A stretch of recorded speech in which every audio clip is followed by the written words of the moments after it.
Good evening, I'm Julie Nelson. And I'm Rena Sargentopoulos. Right now at the state capitol, they are just wrapping up what turned out to be an incredibly busy week, to say the least. In a matter of days, the House added one member while the Senate lost one due to Justin Eichhorn's resignation. Danny Spiewak joins us live with a recap of a very wild week in St. Paul. Danny? Well, we started this week talking about the optimism around a power sharing agreement in the House of Representatives. Then we ended the week talking about the resignation of a disgraced state senator. And in between all of that, the governor met with legislative leaders for the first time this session to figure out the budget. Would you please welcome Representative Godfrey? This week began with applause Monday in the House chamber when DFL Representative David Godfrey took office after winning a special election.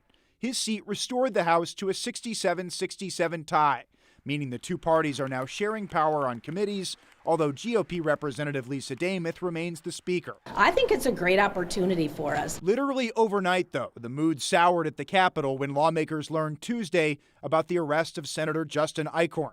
Bloomington police say he tried to meet an undercover officer whom he thought was a 17-year-old girl for sex. He was charged federally Wednesday and resigned Thursday before the Senate could vote to expel him. It is hard to conceive of a way that Mr. Eichhorn could have returned to this Capitol. This would have been a cloud hanging over the Senate. We don't need another one of those, so now we're able to get back to work. That work includes crafting the next two-year budget. This week, for the first time this session, Governor Walz met with the four legislative leaders from the House and Senate. Really productive. To talk details and how to attack a looming $6 billion deficit 3 to 4 years out. We know we've got a divided legislature.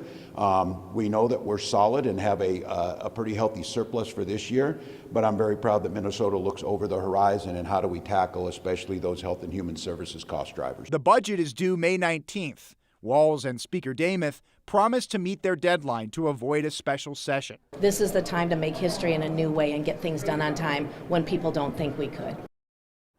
The governor also released a revised budget proposal today, which includes some new funding for bird flu and law enforcement training, along with spending cuts to account for that projected deficit down the road.